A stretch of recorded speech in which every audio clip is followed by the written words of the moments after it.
Sa ibang balita, demand sa lechon, doble na ang itinaas ilang araw bago ang Pasko. Ang detalye sa report ni Joan Punsoy. Isa sa favorite na handa tuwing Pasko ang lechon. Star ng Pasko kung ituring dahil sa pambihirang pagkakataon o espesyal na okasyon lamang ito natitikman. Ayon sa ilang lechonero, doble na ang tinaas ng demand ng lechong baboy ilang araw bago ang Pasko. Ang nagpapalisod sa akin dati sa isang araw, isa, dalawa. Ngayon, pinakamababa ko is 4 hanggang 5.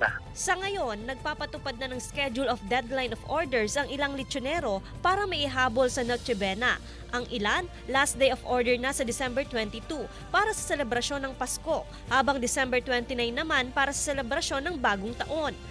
Dahil sa taas ng demand po, sa sobrang dami din na nag-election, kaya nag-uunahan yung mga magbababol. Asahan din daw ang pagtaas ng presyo ng lechong baboy habang papalapit ang Pasko at Bagong Taon. Naglalaro ang presyo nito mula 8,000 pesos pataas depende sa laki. Ayon sa Samahang Industriya ng Agrikultura o SINAG, walang magiging problema pagdating sa supply ng baboy na pwedeng ilechon at iluluto sa mga putahing naisihanda ngayong holiday season. Wala namang problema, nakita natin maganda naman yung production and naka-recover din ang Luzon this coming Christmas. Wala tayong nakikitang problem.